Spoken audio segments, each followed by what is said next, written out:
Souvent, les masterclass, j'aime bien vous demander si vous avez des questions sur ce que vous avez vu. Et à partir de vos questions, voilà, apporter les éléments de réponse. Et si vous n'avez pas de questions, je repasse avec vous sur les fondamentaux entre ce qui a été vu, comment je dirais, en théorie et faire des liens avec ce qu'on a vu sur site.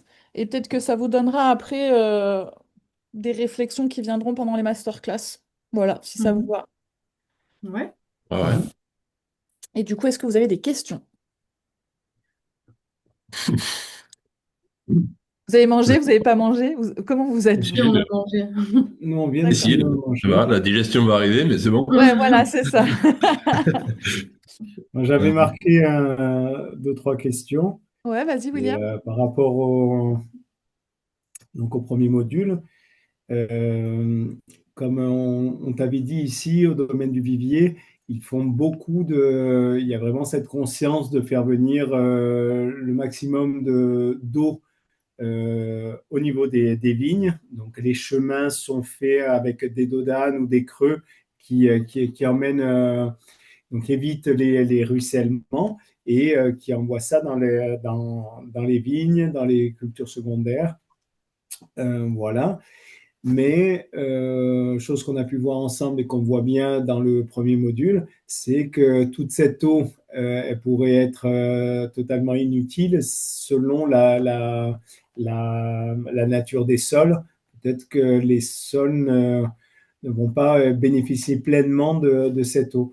Du coup, je voulais voir avec toi comment, au niveau pratique, les tests qu'on peut réaliser pour être le plus sûr possible que vraiment cette eau est utilisée, quoi, voilà, Ok, et transformée en eau verte, comme on dit. ok. Alors, 2 petites secondes. Je réponds à ta question, mais il y a Olivier qui vient de me demander le lien. OK.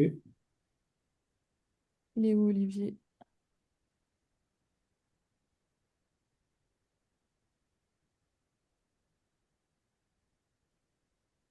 Hop. Alors, un test qui est relativement facile à mettre en place pour vérifier la capacité du sol. Euh, En fait, si je comprends bien ta question, c'est comment est-ce qu'on est sûr que l'eau qu'on a stockée ou qu'on essaye de capter, elle va bien aller Mhm. dans le sol et à destination du sol. C'est ça ta question? C'est ça, à destination des Ok. sols et utilisable par les plantes. Ok. Si le sol, comme tu dis, est trop drainant et que ça part directement sur une zone où les plantes, elles n'en bénéficient plus, ou que le sol est trop compacté et qu'elle reste en surface, c'est pas ce qui est recherché. Donc, quel test faire Ok. concrètement au niveau de la structure? Alors, il y a sur le module 1, je vous propose une évaluation visuelle. Elle s'appelle d'ailleurs l'évaluation visuelle des sols. C'est Ouais. une évaluation qui est hyper pratique parce qu'elle ne demande pas grand-chose en matériel. Et elle vous permet d'évaluer en fait le sol au regard de différents paramètres. Et on utilise beaucoup cette évaluation pour, par exemple, valider le passage d'une sous-soleuse, valider la mise en place de certaines essences par relation d'hydromorphie, par regard structurel du sol, etc. Il vous faut une pelle bêche et le petit guide qui se trouve Ouais. très facilement, bah, de manière sur la plateforme, vous n'avez plus qu'à le télécharger et à l'imprimer. Donc il y a déjà cette évaluation-là. Celle-ci, en plus, je la trouve intéressante parce qu'elle permet de répondre aux questions que tu te poses. Et en plus, vous pouvez vous en servir pour faire tous les ans, parce qu'elle demande à peu près, allez, si vous faites 4 tests par parcelle, ça vous fait 20 minutes à peu près. Donc je trouve que c'est pas hyper chronophage, ça se glisse facilement dans une journée. Et du coup, vous pouvez voir l'évolution de ce que vous avez mis en place, que ce soit les itinéraires techniques, les aménagements, etc. Parce que du coup, hop, à l'issue en fait de cette évaluation visuelle, vous allez avoir une espèce de, il y a un barème en fait qui va vous donner une notation. Et du coup, cette notation, vous allez facilement retrouver si vous allez vers l'amélioration ou la dégradation au regard des aménagements et des itinéraires techniques que vous aurez choisis. Donc ça, Ok. c'est la première chose à mettre en place. La deuxième chose à mettre en place, c'est 2 tests que je trouve importants de jumeler.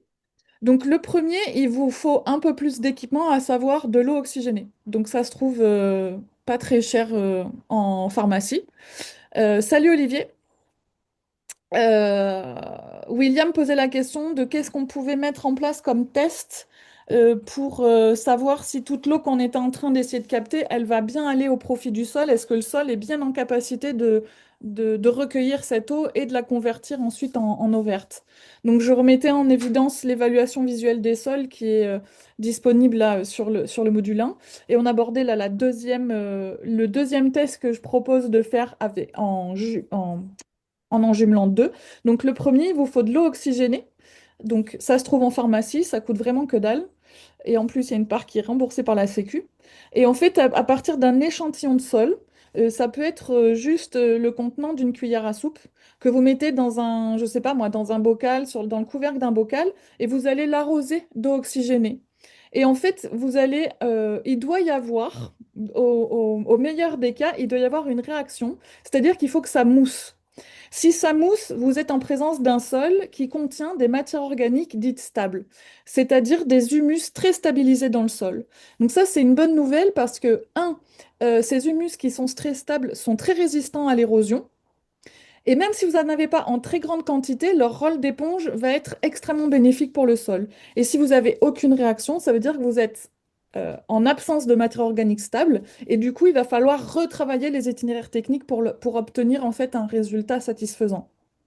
Ok, ça, je trouve que c'est intéressant parce qu'on a un aspect visuel immédiat et ça aide à comprendre certaines analyses de sol. Parce qu'aujourd'hui, les analyses basiques physico-chimiques, elles vont vous renseigner sur le taux de matière organique, mais souvent, on ne s'y retrouve pas entre azote et carbone disponible. Après, on va retrouver le taux de MO. Il y a certaines qui parlent d'humus stabilisé, d'autres qui vont parler de MO stable. Enfin voilà, il y a différents jargons et on ne sait pas trop comment se retrouver.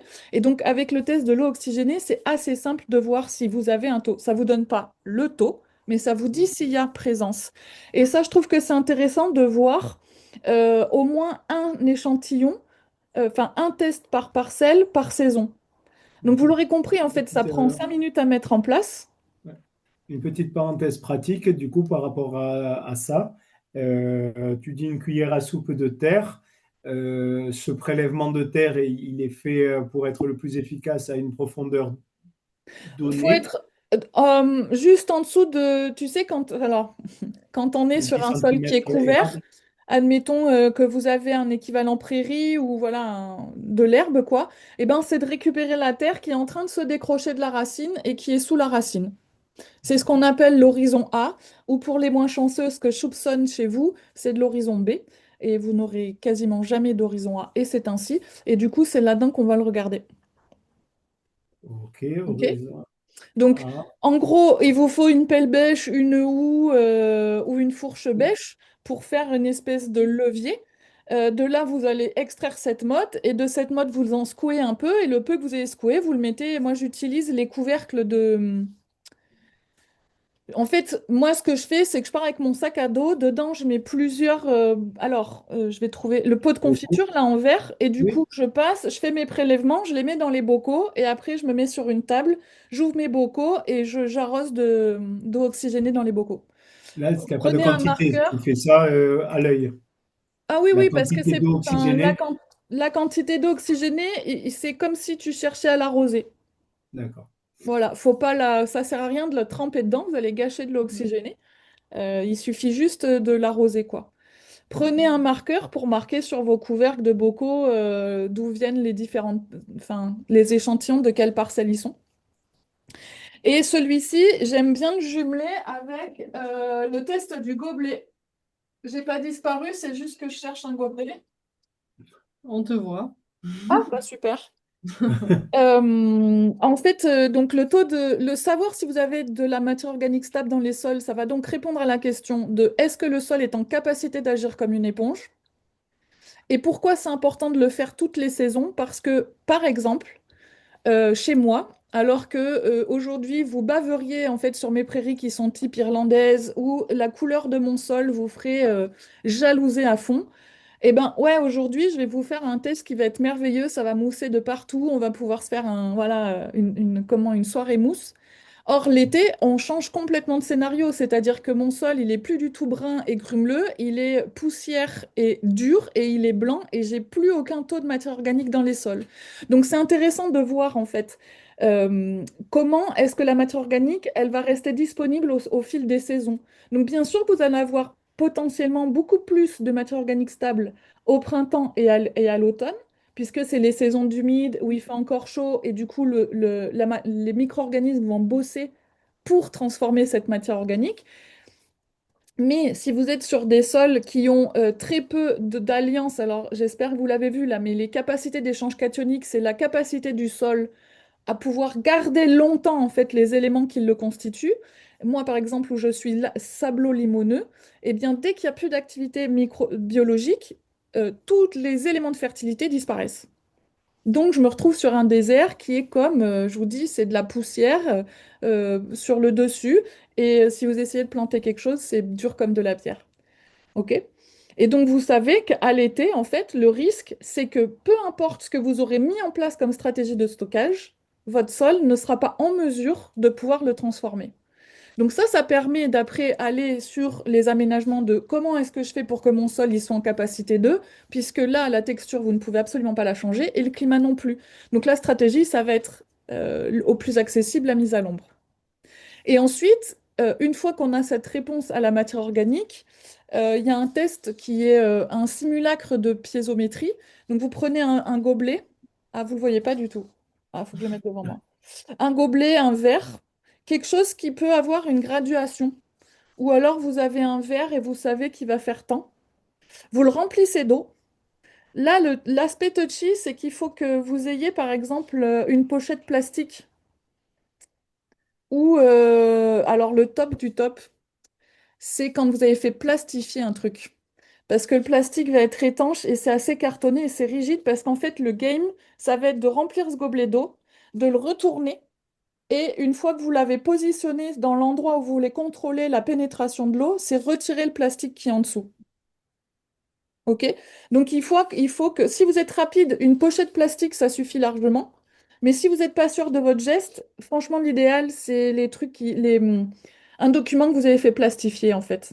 Hmm. Voilà. Alors, fut un temps, pour les plus de 35 ans, avant l'apparition du multimédia dans nos classes, on avait aussi les rétroprojecteurs, vous vous souvenez de ça? Et nos profs, ils écrivaient sur des plastiques au feutre. Ah bah ces plastiques-là, ils sont top. Si vous arrivez à en trouver, ça aussi, c'est top. Ouais. Ah, les Semi-rigide, radios, quoi. des vieilles radiologies, c'est pareil. C'est rigide et c'est étanche et du coup, ça permet de glisser. Si vous avez ça ou des gens qui ont Nous, on des a la vieilles... plastifieuse, donc il n'y a pas de Voilà. souci. Et du coup, ce qui est intéressant, c'est de pouvoir mesurer le temps que ce gobelet va être assimilé par le sol. Donc c'est pour ça que c'est important de savoir la quantité d'eau, parce que quantité d'eau fois temps égale débit. Donc après, il faut faire des petites conversions, quoi. Si ça fait, ça a mis 30 secondes, et ben, faut le convertir en 0, tant de minutes pour avoir un débit minute ou un débit heure. Voilà, là, il va falloir faire quelques produits en croix, mais c'est quand même très à la portée. Et ça, c'est, alors, quand on fait des mesures piezométriques, on s'amuse à faire ça avec des tarières, à faire ça sur plusieurs centimètres, etc., etc. Mais nous, ce qui nous intéresse, et donc ces relevés piézométriques, on les regarde pour faire des sondages de forage, pour faire des sondages pour mettre en place des phytoépurations, etc. Nous, dans l'agricole, ce qui nous intéresse, c'est les premiers centimètres du sol. Donc, c'est pour ça que le faire sur la surface, c'est largement suffisant. Et vous allez observer, en fait, le temps que ça va mettre à descendre. OK? Pareil, faites-vous des zones témoins. Donc, sous un arbre, ça va être votre zone témoin. En plein cœur de parcelle, ça va être votre zone échantillon. Et pareil, de le faire à différents moments de la saison. Et vous allez voir que ça va être très corrélé en fait à la présence de matière organique.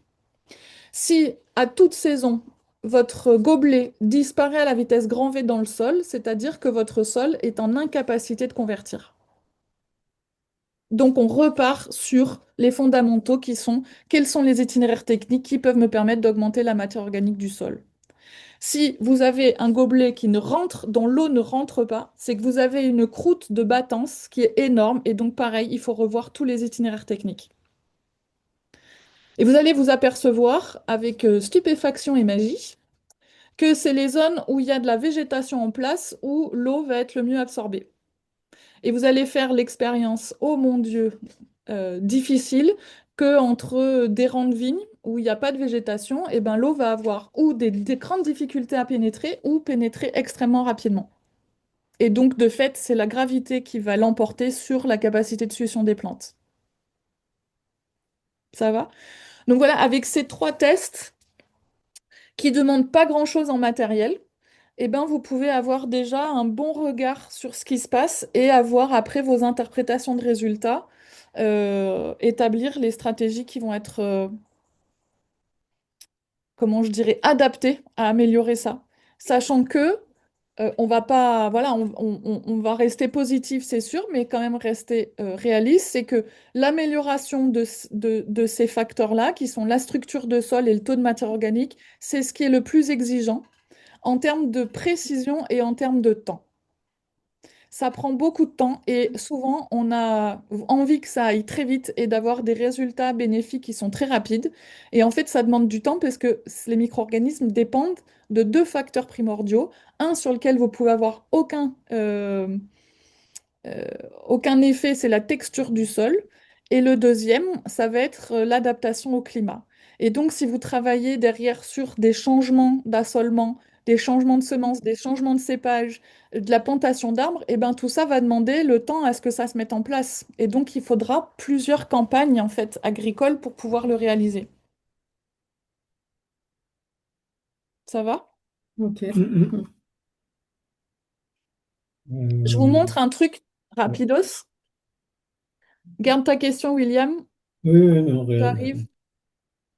Alors, vous vous souvenez que pendant la journée terrain, je vous ai quand même pas mal bassiné, j'ose le dire, avec mes bandes enherbées. Effectivement, quand on n'a pas de portance, c'est-à-dire qu'on a des sols qui sont très peu fertiles, où la moindre présence d'eau est primordiale pour la culture de rente, l'arbre peut être difficile à implanter. L'herbe va présenter une moins grande concurrence en termes de prédation sur l'eau. Pardon, excusez-moi. En termes de prédation sur l'eau, en termes de concurrence aux minéraux aussi. Et la bonne nouvelle, c'est que regardez sur cette diapo, mais que vous avez aussi hein, sur le module, mais juste je fais un zoom. Si on regarde ce qui est le plus séquestrateur de carbone dans les sols, eh bien, dans nos climats, parce que forêt boréale, on n'a pas, euh, forêt tropicale, on n'a pas, et zone humide, Aude, Salagou, et vous êtes exemptés de ça. Donc, on va se retrouver sur forêt tempérée ici et prairie tempérée. Et le grand vainqueur, en fait, de la séquestration de carbone dans les sols, c'est la prairie, slash la bande enherbée. C'est-à-dire que quand on n'a pas la possibilité de pouvoir densifier en fait la présence de l'arbre dans des stations agricoles, mais qu'on cherche à avoir de la séquestration de carbone, qu'on cherche à avoir du renforcement biologique sur les ouvrages d'hydraulique douce que vous allez réaliser, eh bien la meilleure alliée, ça sera l'herbacée. OK? Par contre, on va pas aller, comment je dirais? C'est pas parce que c'est existant que c'est facile, dans la mesure où si on ne travaille pas sur la profondeur et la typicité racinaire de la vigne, on va se retrouver très vite sur une concurrence sur les 20 premiers centimètres de sol quand la prospection, elle vaut sur 20 centimètres de prospection de sol. L'arbre, lui, aura une plus grande enfin, sera un plus grand allié parce que sa zone de prospection sera bien supérieure à la zone de prospection de confort de la vigne.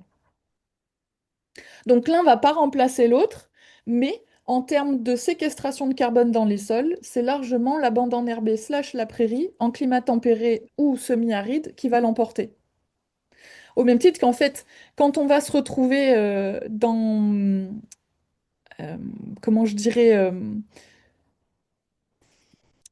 dans les climats qui vous appartiennent, en fait, où quand on est autour des 300-400 mm d'eau, on se rapproche d'une savane, et ben en savane, il y a très peu d'arbres parce que les sols ne peuvent pas porter d'arbres, en fait. Ok, c'est d'ailleurs, on parle d'implantation en motif savane quand on fait de l'agroforesterie dans des climats comme ça. On va faire on va les mettre de façon parsemée, en fait. On va pas autant densifier que dans des climats qui bénéficient d'un peu plus d'humidité. Et donc, tout revient à l'herbacée. Mais dans l'herbacée, on va pouvoir y trouver, je veux dire, de l'agave, du miscanthus, comme du bambou. Ça, c'est des herbacées, hein. Je dis pas que c'est approprié le bambou et tout ça et le miscanthus, mais ça fait partie des herbacées.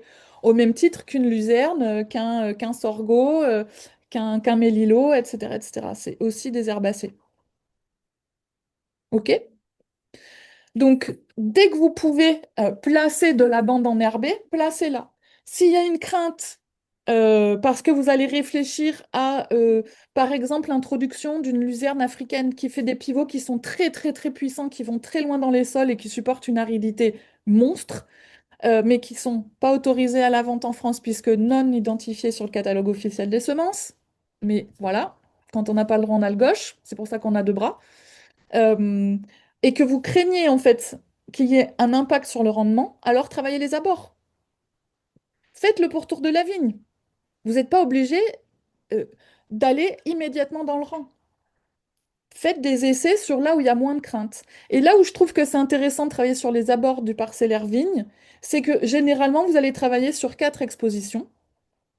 Et du coup, vous allez voir comment vont se comporter l'herbacée que vous êtes en train d'adapter au vignoble et la vigne en fonction des différentes expositions. Ça permet aussi de dépenser moins de risques et moins d'argent sur de la semence en travaillant que sur les abords et d'aller travailler à la prospection de semences. La luzerne, encore une fois, c'est une semence qui est facile à récolter, même la luzerne africaine, qui chez nous s'apparente à une pérenne. Ok? Je reviens à ta question, William. Dis-moi. Non, c'est une petite précision par rapport à tout ce qu'on a vu sur les différents tests de sol, sur pour les bactéries et champignons, savoir euh, comment déterminer si un sol est plus riche en l'un ou en l'autre. Alors, aujourd'hui, j'ai pas, sauf si vous aviez des... est-ce que vous avez un labo avec des microscopes x100 et de la coloration de grammes? Ça vous parle, Mhm. ça? Non. Non. Alors, ça veut dire que c'est pas à votre portée. C'est D'accord. pas inaccessible parce que un microscope x100, c'est pas très cher aujourd'hui. En numérique, ils se font quasiment, donc du coup, les données peuvent être immédiatement transférées sur ordinateur et les partager avec tous les collègues. La coloration de grammes, c'est ce qu'on utilise pour différencier les grandes familles de bactéries. C'est-à-dire, est-ce que c'est des bacilles ou est-ce que c'est des coques? Voilà. Alors à partir de là, on peut dire que Euh, on peut pas dire, par exemple, que tous les bacilles sont des pathogènes et on peut pas dire que tous les coques sont des amis parce que le streptocoque, c'est une bactérie coque. OK? Par contre, ça va vous donner la grande orientation de la démocratie de la colonie qui peuvent après vous aider à adapter le substrat d'élevage pour faire de la culture. Et en fonction du substrat que vous... En fait, c'est comme ça qu'on fait en labo, hein, c'est qu'en fonction du substrat qu'on va utiliser, eh bien, il y a telle et telle colonie qui vont se développer, et donc là, on fait de l'identification. Donc, il y a plein de substrats différents. Certaines aiment le sucre, d'autres l'azote, d'autres n'aiment que le CO2, et donc pas d'oxygène, etc., etc. Donc là, on rentre dans des configurations un peu plus compliquées à mettre en place, mais pas, encore une fois, inabordables. Mais sinon, Mhm. les laboratoires font ça. Enfin, tous les laboratoires d'analyse de sol ne font pas ça, mais de plus en plus le font. Généralement, c'est un petit coup en plus d'une analyse physico-chimique. Alors j'en fais très régulièrement, mais je crois qu'à force de les payer, je fais plus attention à la différence. Mais je crois que c'est de l'ordre de 17 euros. Enfin, moi, je fais à chaque fois toutes mes parcelles. Et donc, ça me fait 17 euros en plus pour toutes les parcelles, sachant que j'ai 1, 2, 3, 4, 5, 6 parcelles. Donc, je trouve que c'est pas inabordable. Et ce que va faire le labo, c'est vous donner les grandes familles qui vont être en présence majoritaire dans le sol. Voilà. Ça qui est Sachant important. que À l'heure, ça change. Ah oui. Et oui. Donc c'est un peu difficile d'aller chercher. Bon. Maintenant, ce que je trouve qui est le plus intéressant à maîtriser, à comprendre, c'est que les bactéries qui sont nos alliés en tant qu'agriculteurs et tristes, c'est les bactéries aérobies, c'est-à-dire qui vivent en présence d'oxygène. OK? Pour s'assurer que vous avez des bactéries aérobies, eh bien, il faut vous assurer qu'il y ait de l'eau et de l'air qui rentrent dans vos sols. Donc, on revient sur le test du gobelet. Parce que si l'eau rentre dans le sol, c'est qu'elle va chasser l'air. D'accord? L'air est compressible, l'eau ne l'est pas. Donc pour se faire de la place, l'eau va chasser l'air. Et donc si l'eau rentre, ça veut dire qu'il y a de l'air dans vos sols. Et s'il y a de l'air dans vos sols, ça veut dire qu'il y a une quantité d'oxygène suffisante pour les bactéries. Mhm. OK? Maintenant, plus vous allez être sur des sols qui ont de la porosité, avec une certaine température et une certaine humidité, vous êtes sûr d'avoir les bactéries et les champignons qui vont être à votre service. Alors, on peut détailler ça aussi en fonction de quelles sont les essences qui colonisent très vite les espaces vacants. Par exemple, si vous avez, dès qu'un espace est vacant, si vous avez de la ronce qui rentre, qui prend la place, si vous avez du genêt, si vous avez de la fougère, si vous avez voilà, ce genre de végétation, vous aurez une plus grande dominance de champignons sur les bactéries. Ok. Ok. Si vous avez plutôt, dès que l'espace est vacant, euh, de l'herbacée, type chicorée, ce qui colonise très vite, quoi. Chez moi, par exemple, c'est la laitue sauvage, c'est la chicorée, c'est le millepertuis. Alors, je vous donne pas les meilleures zones là, la renoncule, voilà, ça c'est ce qui va coloniser. J'ai eu beaucoup de pensées à une époque sur les prairies les plus horribles que j'avais. Alors, dès que vous avez ce genre de gamme de végétaux, vous êtes plutôt en présence de bactéries. Ok. Ok. Quand on travaille la vigne, l'enjeu, c'est d'avoir à la fois de la présence fongique, parce que c'est la mycorhize, donc un champignon qui va être l'associé prépondérant de la vigne. Mhm. Mais à chaque fois que vous allez passer un coup de herse, un coup de labour, que vous allez changer en fait l'assolement en interrang, vous allez casser en fait les connexions mycéliques, quoi, les connexions des ifs, donc le mycélium, et donc fragiliser les champignons. Mhm. Mais si vous voulez intégrer en fait de l'herbacée, eh bien vous allez accompagner plutôt de la bactérie. La bactérie va manger beaucoup plus de champignons que le champignon va manger de bactéries. Tout ça parce que la bactérie, toutes les 20 minutes, il y a une nouvelle bactérie qui se crée par division cellulaire. Le champignon, pour fabriquer un if, qui est un segment qui pourrait être autonome génétiquement, il faut un peu plus de temps, quoi. Pour les plus rapides, c'est plusieurs heures. D'accord? Et je parle pas des levures. Mhm. Je parle des champignons à mycorhize. Enfin, des champignons, pardon, à mycélium. Alors, comment est-ce qu'on fait jouer le jeu de tout ça? Eh bien, c'est sur la fréquence de perturbation du sol. Plus vous allez bouleverser l'occupation du sol, plus vous allez favoriser la présence de bactéries. Moins vous allez perturber le sol, plus vous allez favoriser la présence de champignons.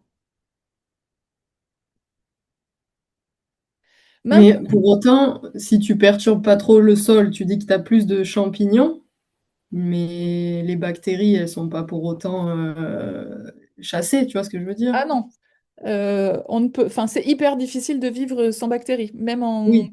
chambre chirurgicale ou en chambre aseptique, c'est hyper difficile de vivre sans bactéries. Mais par contre, elles seront moins conquérantes sur la ressource parce que le champignon sera plus présent Après. démographiquement. Mhm. Ok? En fait, pour contrer la bactérie, il faut que le champignon soit plus nombreux. Parce qu'il ne peut pas aller plus vite que la bactérie, donc il faut qu'il soit Qu'il ait le plus temps, quoi, ramifié. de. Oui, oui. Exactement. Maintenant, quand on a beaucoup de champignons dans les sols, on a très peu d'azote disponible pour la culture. Donc, on est impérativement lié à la bactérie qui, elle, va synthétiser l'azote et libérer de l'azote. Et ça, c'est le grand jeu, en fait. C'est, c'est ce qui rend si difficile le métier d'agriculteur et d'agricultrice, c'est qu'on est sans arrêt en train de jouer sur ces leviers-là. À quel moment j'ai besoin de quoi et du coup, quelle colonie je vais favoriser plutôt qu'une autre. Oui, mais donc, du coup, le labour, il est bon à ce moment-là, indirectement. Il peut être bon. Ouais, ouais. Si au moment où tu veux libérer de l'azote, c'est là où il faudrait passer une destruction de surface. Parce que quand D'accord. tu vas détruire de la bactérie, tu vas libérer de l'azote. Quand tu vas détruire un couvert, tu vas libérer de l'azote. Ok. Ouais, mais ça correspond aux pratiques qu'on fait, quoi, de toute façon, plus ou moins. Voilà. Maintenant, c'est la problématique, c'est le rafraîchissement de la vigne. C'est là où il faut être innovant dans les pratiques et les itinéraires techniques. C'est comment est-ce que vous pouvez rafraîchir la vigne quand il fait chaud et du coup qu'il y ait de la photosynthèse qui soit active en pied ou en pourtour ou la mise à l'ombre sans pénibiliser la circulation de l'azote. Et c'est pour ça que vous pouvez, par-delà, avoir des pratiques d'inoculation. Donc, on va retrouver les têtes compost oxygénées, on va retrouver les lithofères, on va retrouver. Moi, j'ai beaucoup travaillé avec du petit lait à une époque parce que c'était une ressource que j'avais très facilement parce que j'habitais à côté d'une laiterie. Mais voilà, on va travailler sur des inoculums, euh, c'est-à-dire qu'on pourrait arriver à libérer de l'azote sans détruire un couvert. Et donc, en se passant de la bourre qui va massivement ouvrir les sols et faire rentrer de l'air chaud et la sécher. Donc ça va être comment est-ce qu'on peut coucher un couvert et l'empêcher de se relever, ou le broyer et l'empêcher de se relever parce qu'il va faire trop chaud et du coup les conditions de croissance vont être ralenties. La condition de croissance va être au profit de l'outil de production. Et pour libérer de l'azote plus longtemps dans la saison, eh bien, ça va être de passer par de l'inoculum. Exemple, un rang sur trois, je mets en place de la luzerne qui va pas en bord de cep, qui me fait juste une bande. Eh bien, en fait, je la coupe régulièrement jusqu'à entrer très tôt dans l'été pour que la sécheresse, en fait, empêche la luzerne de relever. Et pour garantir que j'ai de l'azote, après mon dernier passage, j'inocule. Et la luzerne va relever à l'automne quand vous aurez fini vos itinéraires techniques. Ok. OK? C'est un exemple. Oui, et entre le thé de compost et l'iliotium, ce qui fait à base de petit lait, quel est on va dire, le plus efficace Ah, ben en fait, le petit lait, tu vas inoculer énormément de bactéries Mhm. positives, mais c'est tout. En fait, tu vas retrouver que des bactéries. Mais par contre, ça va être les bactéries qui sont hyper efficaces et très conquérantes. C'est les bactéries alliées, quoi. Et c'est facile parce que tu récupères, tu récupères et t'appliques. T'as pas d'attente en fait. Donc ça, c'est hyper génial. Mais tu n'inocules pas de nématodes, de protozoaires, de petits champignons à état de levure, etc. que par exemple le thé de compost va faire. Thé de compost, tu vas avoir une plus grande quantité de bactéries en termes de famille et d'espèces. Tu vas retrouver des protozoaires, des nématodes et des champignons. Donc c'est plus riche en termes de variété, mais ça demande un peu de manip à réaliser. Ouais, du coup, ouais, le thé de compost, c'est plus pour un traitement de fond et le lithium, c'est plus sur le moment, quoi. Ouais, par Voilà. exemple. Par exemple. Ok. Après, moi, je t'avoue que quand j'ai le temps, je me fais des thés de compost en bonne et due forme avec le circulateur aquarium et tout ça. Et quand je suis hyper en rush, je me fais pas trop suer, je t'avoue. Et ça marche tout aussi bien finalement. C'est que je récupère du compost que je mets dans un collant, une chaussette. Je le mets dans un seau, j'écrase ce qu'il y a dans ma chaussette et je brasse à la main jusqu'à ce que ça mousse et j'applique. Ok. Voilà. Alors ça, c'était pratique sur, par exemple, quand je me faisais alors je vais y arriver, tous les arbres fruitiers, tu vois, ça, je parlais pas en hectare, je parlais en pied, tu vois. Et ça, je Mhm. savais que dans la matinée, je pouvais produire ce que j'avais possibilité d'appliquer, plutôt que d'attendre, d'avoir, et que les 24 heures passent et que, je sais pas, les conditions météo changent ou que je sois occupée à autre chose, en fait. Voilà. Et en fait, j'ai eu de très bons résultats aussi là-dessus. Ok. Voilà. Mais comme tu dis, ça peut être de travailler sur le thé de compost sur une inoculation de fond, c'est-à-dire apporter ce que le sol n'a plus, à condition hein, que le gîte et le couvert soient présents, parce que sinon, bah, ça va être du récurrent.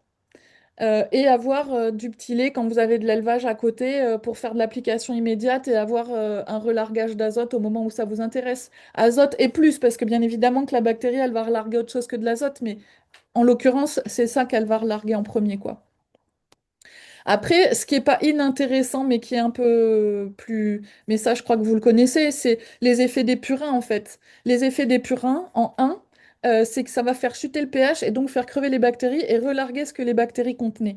Donc ça peut être aussi intéressant. Mais si vous êtes sur un site où vous n'avez pas une population immense de bactéries, soyez attentifs, le purin, il pourrait appliquer au mauvais moment. C'est-à-dire que vous allez avoir l'effet one shot en fait du purin appliqué à l'instant T, mais difficilement une reprise bactérienne derrière. Si vous allez après sur la saison chaude et sèche. Ok. Ouais, tout ça, une pulvérisation au sol, quoi. Voilà.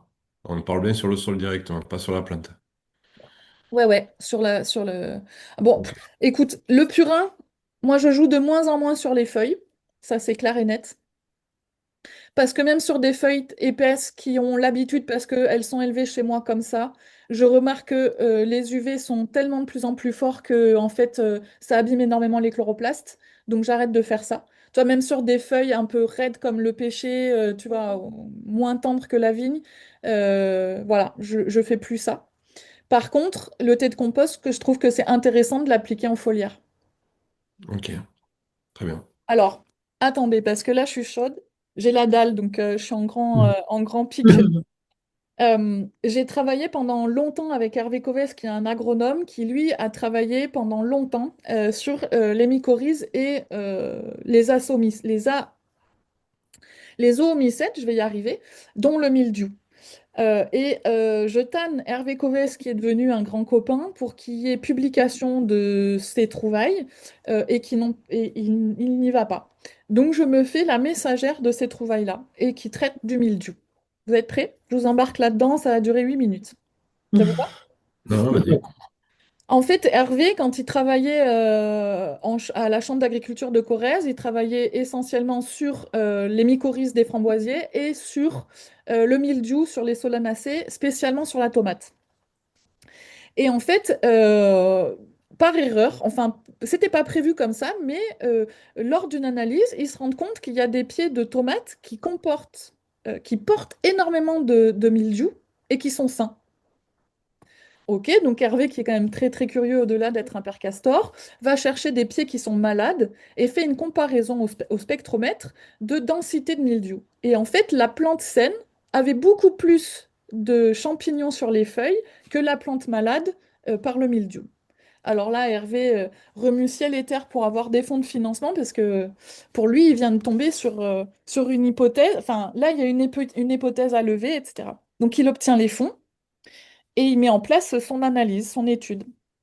Le retour d'étude, pour qu'une publication soit autorisée à être publiée, pardon, pour qu'une étude scientifique soit autorisée à la publication, il faut qu'il y ait 5 quorums scientifiques qui aient le même résultat sur l'hypothèse. Peu importe le procédé, mais il faut qu'à partir de l'hypothèse, il y ait le même résultat. Donc il y a 5 groupes de chercheurs qui sont partis de cette hypothèse. Il y avait une équipe du Brésil, une équipe de l'Irlande, il y avait une équipe italienne, une équipe allemande, et j'en oublie une, toujours. Hervé, De la France. la Non, non, parce France. que c'est en Non. plus. Ah, c'est en Faut que plus. ce soit Bon, ça va me revenir. Et les 5 sont revenus avec les mêmes résultats. Au moment où Hervé a voulu publier en fait cette étude, il a été mis au placard pendant 7 ans. Et dans un vrai placard. C'est-à-dire que plus personne lui disait bonjour et il n'avait plus accès à rien du tout. Il avait juste obligation de présence puisqu'il était fonctionnaire. Je vous parle maintenant de l'étude et du résultat. En fait, sur les solanacées, mais sur beaucoup d'autres plantes, et notamment les rosacées, les stomates ont une forme un peu de losange et elles vont s'ouvrir en fait sur la pointe. Et en fait, c'est au niveau de cette pointe qu'il y a les poils sur la tomate notamment. À chaque fois que vous touchez le poil d'une tomate, eh ben, le poil est à la base de l'ouverture des stomates. Et en fait, Hervé s'est rendu compte que le champignon, le mildiou, il était très très présent en fait sur cette ouverture-là. Ok? Et quand il fait son étude, il se rend compte que le champignon est bien visible à l'intérieur. Quand il est à l'extérieur, il est bien visible à l'extérieur, mais il n'y a pas de changement de masse à l'intérieur. C'est-à-dire qu'il ne retrouve pas dans la cellule la présence du champignon. Et quand le champignon, en fait, est à l'intérieur de la plante, il ne le trouve pas à l'extérieur. C'est-à-dire que le champignon est dans un milieu ou un autre, mais il ne sait pas aller de l'un à l'autre. Vous comprenez? C'est-à-dire que Mhm. quand le champignon s'est installé autour du poil, admettons une tomate de serre, eh bien il est adapté à ce milieu et donc il ne va pas du tout rentrer dans la cellule, puisqu'il n'est pas adapté à la pression dans la cellule et au milieu de la cellule, et réciproquement pour le champignon qui est dans la présence de la cellule. Bon.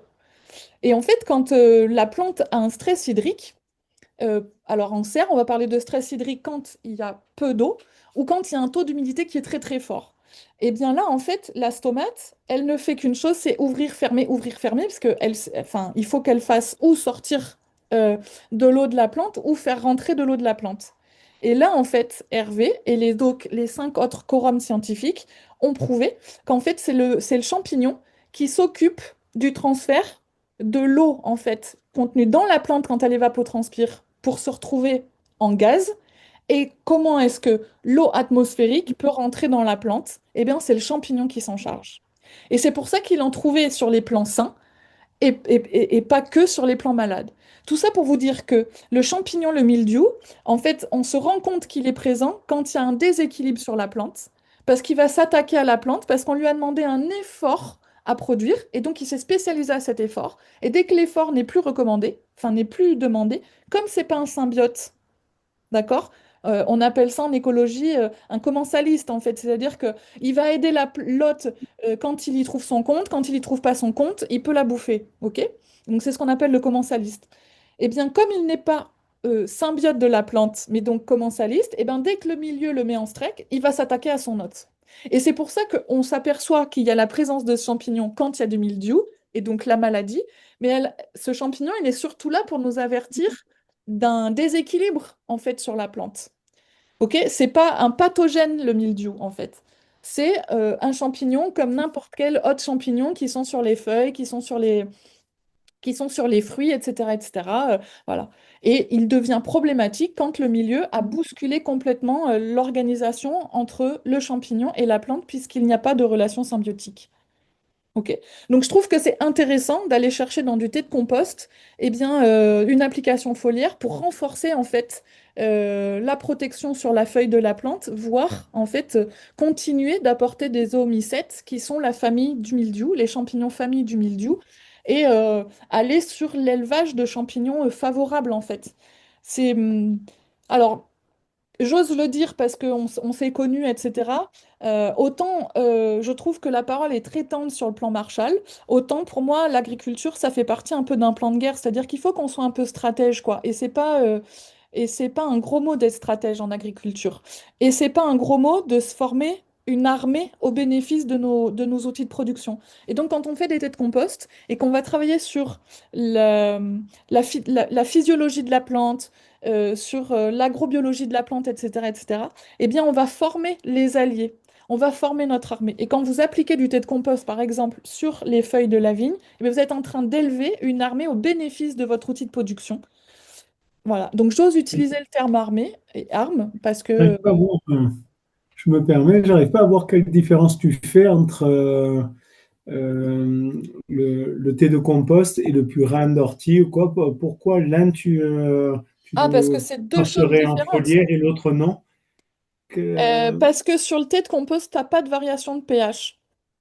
En fait, tu vas D'accord. appliquer une solution qui sera en fonction de la nature de l'eau, hein, mais bon, de manière, il va y avoir réduction puisque c'est oxygéné, donc on va être sur une eau entre 6, 8 et 7 de pH. Un purin, il descend à 4. OK? Et donc ça, avec la force du soleil, tu dis que Ah bah déjà, en fait, il faut que la feuille, elle soit apte à avoir une descente de pH. Donc il faut ok. qu'elle ait des chloroplastes et des cytoplastes en fait assez épaisses. Oui, mais la chlorophylle, elle n'est pas un pH déjà de 6,5 ou un truc comme ça, un peu plus acide, non? On Bah, est- honnêtement, 6-5, on va plutôt parler de neutralité dans les sols parce que 7-7-2, on commence déjà à se parler en basique sur les sols. Et donc, sur les végétaux, on va retrouver à peu près les mêmes barèmes. Donc, 6-5-6-8, c'est un équivalent neutralité. Et effectivement, la chlorophylle de certains végétaux est très enfin, est acide, En l'occurrence là, voilà. Mais il y a des végétaux qui ont des chlorophylles bien plus acides, comme les résineux par exemple. Euh, si par exemple tu peux faire le test sur un basilic, tu appliques du purin sur un basilic, tu vas griller les feuilles. C'est une plante qui n'a pas de protection cireuse, qui n'a pas de cytoplasme renforcé, et du coup le pH va brûler littéralement l'épiderme de la plante. Et tu as d'autres plantes qui ne vont pas du tout réagir à ça. Mais en fait, euh, un changement de pH, en fait, imagine que... euh, je sais pas, c'est un peu comme ton épiderme, tu vois, on a tous nos bactéries sur notre peau. Tu viens de travailler, tu viens de laver un truc au vinaigre et t'as pas trop le temps de te rincer et tu vas aller au soleil toute l'après-midi, eh ben ta peau elle va être beaucoup plus tannée que si tu avais eu le temps de te rincer. Eh ben il va se passer la même chose sur les végétaux, c'est-à-dire que quand tu as appliqué une solution qui a un pH très acide et qu'en plus elle se fait mitrailler de soleil avec des ensoleillements de plus en plus longs dans l'année et des UV plus forts, eh bien ça affaiblit en fait l'épiderme quoi. Voilà. Du coup, au niveau du sol, ça peut agir bénéfiquement parce que nous, on a des sols avec un pH autour de 8,5, parfois un peu Ah ouais, mais plus. Est-ce tu que vas si on faire met... une variation de pH, mais sur un instant T. Ouais, En fait, la nature du pH de vos sols, elle est inhérente à la roche-mère, et là, on peut rien y faire, en fait. Mais par contre, c'est pour ça que le test du pH, il veut un peu rien dire, parce que tu prends un test à 7 heures. Là, aujourd'hui, tu vois, à ce moment de l'année, tu prends un test, tu fais une analyse à 7 heures, tu fais une analyse à 7h30, à 8 heures, 8h30, t'arrêtes comme ça à 10 heures, tu auras eu une variation de pH incroyable. Tu vas faire à ouais, peu ouais. près toutes les couleurs. Parce que le pH va varier dans le sol, surtout au niveau racinaire, en fonction de l'activité biologique. Plus il y a d'activité biologique, plus le pH va descendre. D'accord. Monter, pardon. Les bactéries font monter. Mhm. OK? Mais quand tu as un pH très haut parce que tu es sur un sol d'origine calcique, eh bien, tu peux pas faire varier ce pH. Ça, c'est pas possible. Et Sauf si... le fait de le faire descendre ponctuellement, est-ce que ça peut avoir un... Non? Non, non, non. Pas du tout. Non. Par contre, euh,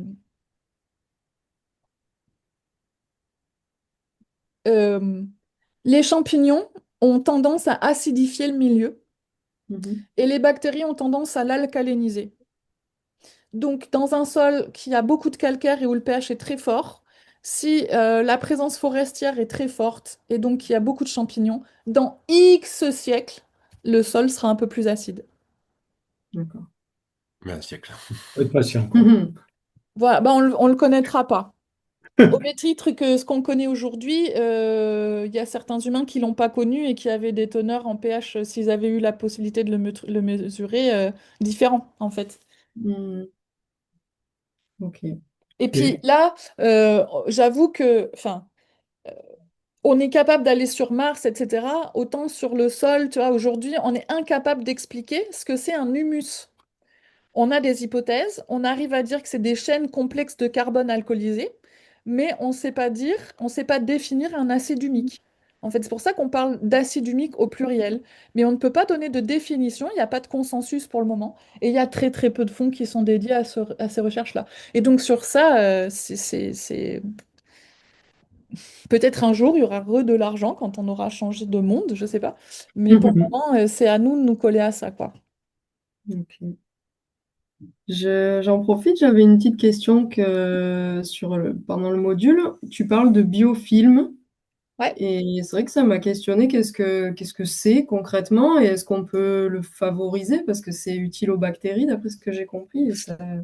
C'est elle qui le fabrique. Ah, c'est elle qui le fabrique carrément. Ouais, c'est Ok. elle qui le fabrique. Le biofilm bactérien, la bactérie, c'est un monde aussi fascinant que les champignons, quoi. La Mhm. bactérie, elle dépend tellement, enfin, certes, tous les autres aussi dépendent de leur milieu, mais la bactérie, elle a trouvé un stratagème assez génial, c'est que quand le milieu varie trop et que ça la met en péril, alors elle va se créer un environnement proche qui lui va bien pour pouvoir rester plus longtemps possible dans ce milieu. Mhm. Voilà. Et le biofilm, bah, c'est là-dedans que, par exemple, quand il y a une division cellulaire, quand la cellule est en train de se diviser, elle va le faire dans du biofilm. Voilà, c'est pour ça qu'on parle de colonies. Les colonies, quand on regarde c'est très rare de trouver une bactérie qui est toute seule comme ça. Elles sont souvent plusieurs centaines les unes à côté des autres. C'est assez beau de regarder ça au microscope.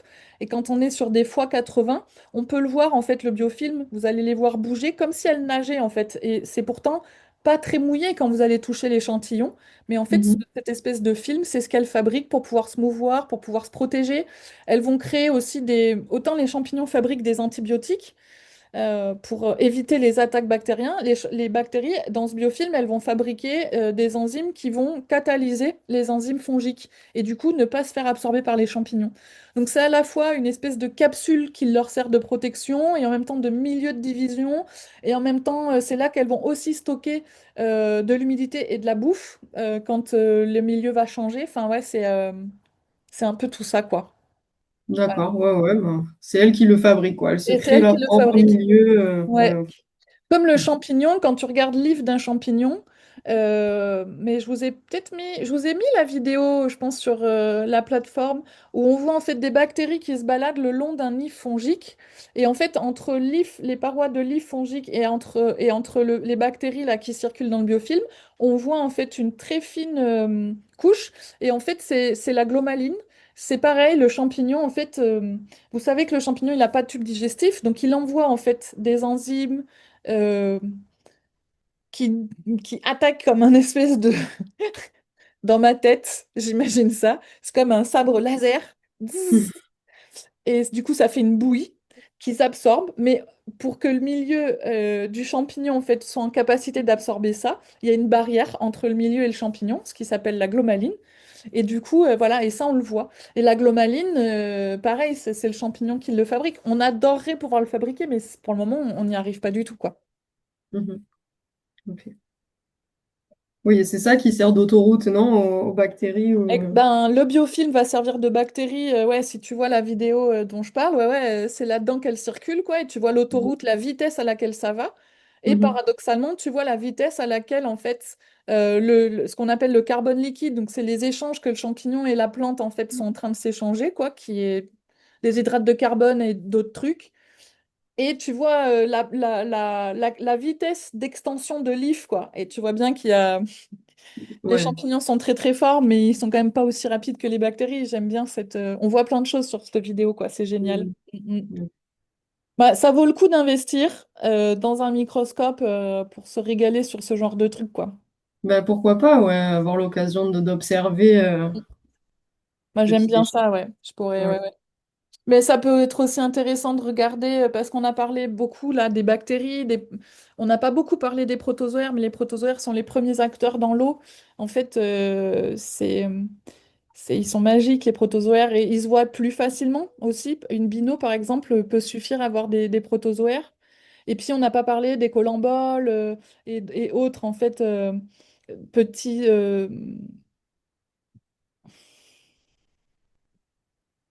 ça arrive. Arthropodes, qui sont pas forcément visibles à l'œil nu, mais qui sont aussi...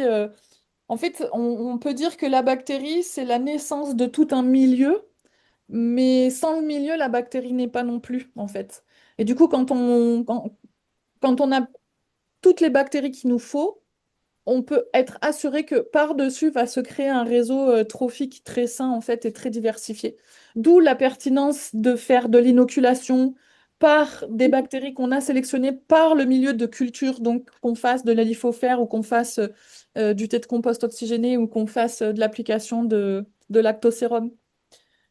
On va propulser, on va soutenir notre réseau trophique de façon. Alors après, il faut être faut pas rentrer dans une démarche d'assistanat, mais je crois que de toute manière, vu que nos journées de 24 heures suffisent jamais à faire tout ce qu'on veut faire, on n'ira pas là-dedans. Mais faut être modéré dans les inoculations, en fait, parce qu'il faut aussi laisser le temps à ce que le réseau trophique s'équilibre, se fasse une place dans le système et s'adapte aussi aux nouvelles conditions. C'est que si c'est toujours l'humain qui amène, ça veut dire que le milieu ne fait que toujours s'anthropoiser et devient très dépendant de l'humain et a une faible capacité de robustesse et de résilience, en fait. Et, Donc, c'est pour ça que ça demande de la précision pour être le plus juste possible, quoi. C'est qu'est-ce que j'applique à quel moment pour quels usages et quand est-ce que je vais revenir de vous faire, en fait. C'est pour ça que je parlais de stratégie et de protocole de guerre, quoi. C'est qu'est-ce que vous voulez obtenir et quand est-ce que vous allez l'appliquer pour avoir espérer les résultats. Ouais. Quand on parle de mycorhisation, par exemple pour les vignes ou pour les plants, on le fait une fois. Est-ce que la durée de vie, elle est une fois que la population y est, en gros, Eh elle bien, alors protège voilà. l'éternel, non? Ou Sur des sols qui sont pas perturbés, c'est immortel. Mais sur des sols qui vont être perturbés, ça peut valoir le coup de faire de temps en temps des réapports de mycorhizes. d'accord, Ou par exemple, un milieu où vous êtes très entouré d'ectomycorhizes. Par exemple, comme chez Anne et Jean, où il y avait beaucoup de cyprès autour d'eux, en fait. Là, ça vaudrait le coup de soutenir la vigne en apportant, genre, une fois par an à l'automne, une fois que vous avez fini les vendanges, hop, une petite inoculation de mycorhizes, d'endomycorhizes. ok. Et elle peut se cultiver, par exemple, si on en prend un peu et on peut avoir par exemple, qu'on prend qu'un gramme et qu'on en fait, je sais pas, on peut la multiplier à Vous côté. avez toutes ces réponses dans le module 2, cher Sébastien. D'accord. Vous le saurez en Voilà. suivant le prochain épisode. Parce qu'il y J'ai- a plein de... En fait, il y a plein de protocoles suivant ce que vous allez rechercher, mais surtout les voies d'application. En fait, suivant si tu veux faire de l'application liquide ou de l'application solide. Alors, solide, ça peut être à l'état de poudre, comme ça peut être sur, par exemple, de la sciure, tu vois, et du coup ressembler un peu à un couvert. Donc, en fonction de ce que vous voulez, comment vous allez l'appliquer, le protocole sera différent. Et en fonction de la précision que vous désirez, le protocole sera différent. Moi, j'aime bien. Donc, vous verrez en fait sur le site, sur la plateforme, vous allez avoir les différents protocoles en fonction des différentes voies d'application. Il y a aussi celui de l'Institut Rodal. Bon, les Américains prononceraient ça Rodale, qui est, je trouve, le plus pratique à faire et le moins onéreux. Mais c'est pour une application liquide. Voilà. Alors je dis mais c'est alors parce qu'en agricole le liquide c'est souvent ce qu'on préfère, mais par contre ça demande d'avoir un pulvé absolument propre. C'est-à-dire que vous l'avez rincé immédiatement après une application de purin. Enfin voilà, il faut que le contenant il soit nickel, pas désinfecté, hein, on va pas aller jusque-là, mais qu'il soit très très propre. Et il y a il faut respecter en fait un certain, comment on appelle ça? Une certaine pression pour pas abîmer la mycorhize. Et c'est 3 bars maximum. Donc, moi, je trouve que c'est le plus pratique, l'application en liquide, mais ça demande peut-être de revoir un protocole sur l'utilisation de votre équipement. Mais il ne faut pas dépasser les 3 bars, quoi. Vous disiez un équipement que pour ça, quoi. Ou que pour ça, ou d'avoir le geste dès que tu as fini de faire ton application, bam, tu nettoies tout et avec des buses à pression réglable. Ok. Ou tu peux laisser pisser. Tu vois, moi, je me faisais pas si chier que ça, pardon, je suis un peu familière là, mais j'ouvrais toutes les buses en fait. J'enlevais toutes les buses et je faisais pisser comme si j'arrosais en fait. Ouais, là, ça Parce fait que des les quantités. buses que j'avais, elles n'étaient pas réglables et ça pulvérisait fort, quoi. Ok. Fait des Marlène, quantités. Marlène, si tu permets, je peux donner mon point de vue sur la mycorhisation, parce que c'est une question que les vignerons me posent souvent. Ouais, ouais. Et pour revenir à quelque chose de pragmatique en termes de temps passé et d'argent mis aussi d'investissement, que ce soit votre temps ou votre argent, il ne faut pas oublier que les mycorhizes, ce que disait Marlène, c'est que ce qui va les favoriser ou pas les favoriser, c'est la façon dont vous allez gérer vos sols. Et si c'est pour ramener de la mycorhize externe, qui en plus vous ne savez pas trop d'où elle vient, vous ne savez pas si elle va s'adapter à ce milieu-là, alors que vous avez déjà tout ce qu'il faut dans votre sol, qui est déjà présent, il faut juste favoriser le développement des mycorhizes qui sont déjà présentes dans votre sol, ça ne sert pas forcément grand-chose d'en apporter, surtout quand c'est des mycorhizes exogènes et qu'on ne sait pas trop d'où elles viennent. À la limite, la seule chose qui serait pertinente pour faire un petit boost, ce serait, il y a certaines boîtes qui prennent un échantillon de votre sol à vous et multiplient vos mycorhizes de votre terroir et vous les rendent après pour pouvoir les mettre en place. Mais il ne faut pas oublier que le premier truc, c'est ça sert à rien, comme disait Marlène, si vous cassez tous les ifs régulièrement avec votre travail de sol et avec vos pratiques, ça sert à rien d'essayer de mettre en place des mycorhizes exogènes parce que de toute façon, il y a peu de chances que ça s'implante, quoi. Donc en fait, en premier lieu, c'est vraiment quand on veut favoriser la mycorhize, c'est revoir ses pratiques de travail du sol, à mon sens, quoi. Ouais, nous, au Château du Vivier, c'est la deuxième année qu'on met en place à l'automne, donc après les vendanges, on décompacte et on sème. Et au moment de faire les semis, on met des mycorhizes. Et du Avec coup, les engrais verts. ouais, avec les engrais verts. Et du coup, c'est des mycorhizes. Comme tu dis, c'est une boîte qui est venue, qui a fait un prélèvement sur site, qui a regardé quelles mycorhizes on avait sur place. Et du coup, on réinocule la même famille de champignons dans nos sols après le décompactage, du coup. Ouais, mais ça, effectivement, ça a du sens parce que au moins, c'est pas une mycorhize qui vient de je sais pas où et où tu as de grandes chances que ça s'implante pas dans ton sol parce que bah, enfin, il y a une telle biodiversité, une telle concurrence et puis une adaptation des micro-organismes à votre sol, à ces conditions de pH, à plein de choses, que des mycorhizes exogènes, ça n'a pas de sens. Quand on voit la biodiversité qu'il y a, moi, pour moi, ça n'a pas vraiment de sens. Et après, vous, ce que vous faites, c'est bien du coup d'avoir vos mycorhizes à vous qui ont été multipliées. Mais encore une fois, pour savoir si elles ont. Parce que l'intérêt de la mycorhize, c'est quand même c'est quand même le réseau et la prospection qu'elles vont pouvoir avoir grâce aux ifs, quoi, pour aller chercher plus de nutriments, pour connecter les éléments ensemble, pour aller chercher plus d'eau aussi dans la microporosité, là où les racines toutes seules de la vie ne sont pas capables d'aller. Et ça, pour qu'on puisse avoir un réseau euh, microscopique important de mycorhization, c'est hyper fragile. Et c'est sur les 20 premiers centimètres du sol que ça se passe. Donc voilà, si par un travail physique, on vient perturber tout ça, il faut se dire que voilà, C'est pour ça qu'on le fait dans cet ordre-là. On vient décompacter pour aérer un petit peu le sol et permettre aux racines de progresser un peu mieux dans le sol. Et on met les mycorhizes en même temps qu'on sème pour que les racines du couvert végétal ils puissent également porter les mycorhizes dans le sol. Enfin, on fait ces tests-là pas partout, justement. On a des zones où on le fait, des zones où on ne le fait pas. Et on fait des mesures, on compare, voir si ça a un effet ou pas, du coup. Ouais, c'est intéressant de le faire parce que là où tu n'en apportes pas, mais où tu as quand même ces pratiques-là, probablement que tes mycorhizes naturellement présentes dans le sol vont aussi reprendre la place petit à petit et s'implanter comme il faut. En fait, c'est ça que je veux dire, le fond du truc, c'est que je pense que la pratique est plus importante que l'apport, entre guillemets, parce qu'il y a déjà, grosso modo, quasiment tout ce qu'il faut si on met le sol dans les bonnes conditions. Ouais. Je ne sais pas si tu es d'accord avec ça, Marlène, ou pas, mais... Oui, alors ce que j'ai mis en fait dans le module, c'est à partir des mycorhizes qui sont. Comment est-ce qu'on fait un prélèvement des mycorhizes de notre secteur et comment les multiplier à la ferme pour se passer d'un intermédiaire. Donc ouais, bien évidemment pas d'import en fait de mycorhizes qui viennent de je ne sais où et très spécifique parce que le mot-clé en fait c'est la diversité. Donc plus il y aura d'espèces différentes, mieux ce sera. Et donc voilà, les mycorhizes souches de chez vous sont les meilleures. Après, je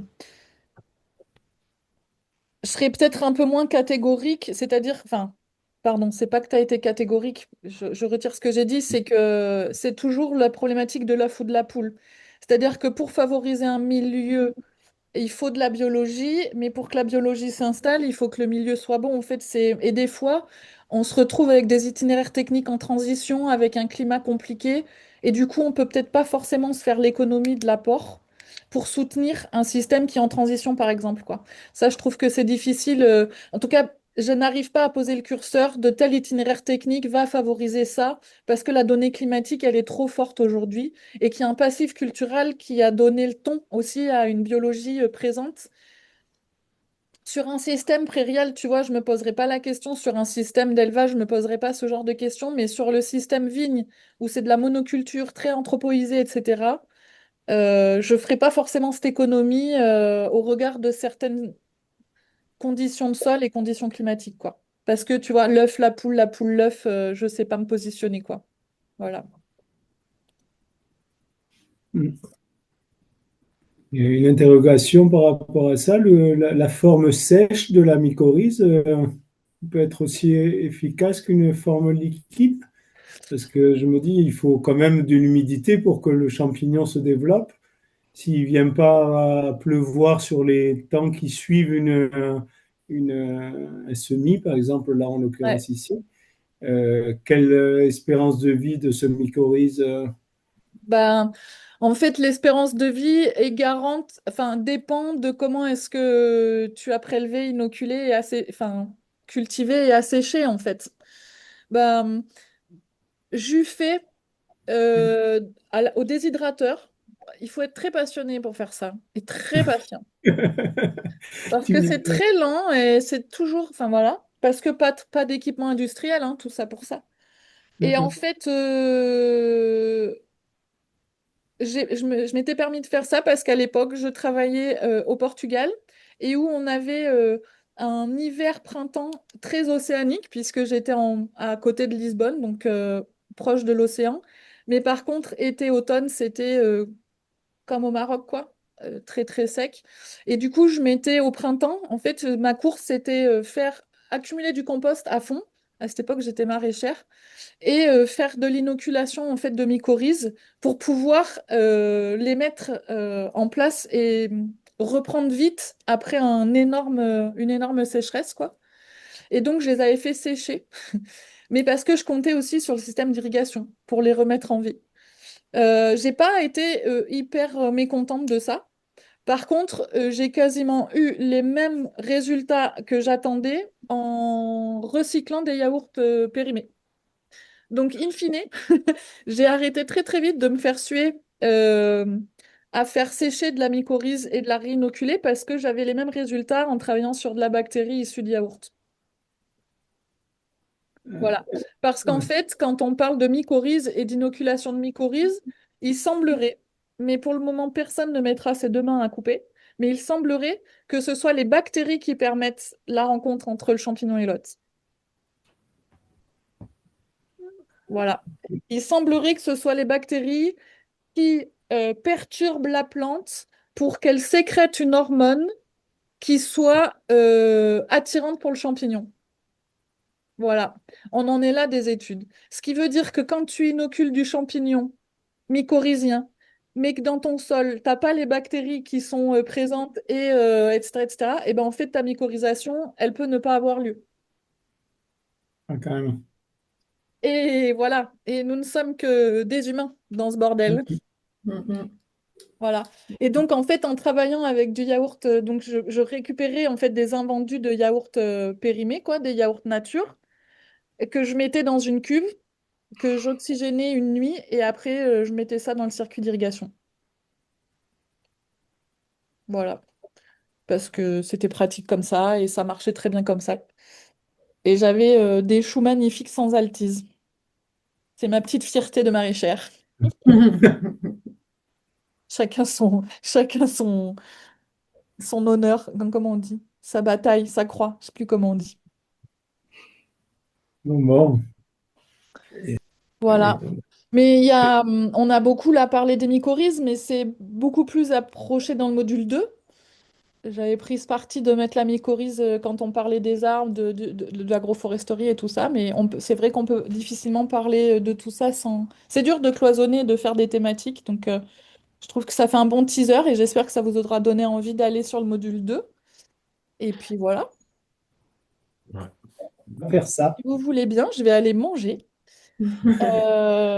Si vous avez plein de questions qui arrivent d'ici là, ou vous les notez jusqu'à ce qu'on se reparle, je sais plus quand, ou vous me faites un petit mail ou un petit vocal WhatsApp, parce que voilà, entre trois coups de bourre, je peux répondre à des WhatsApp. Et voilà, Moi, pour jeudi, ça va être compliqué. ok. Euh, mais bon, s'il y a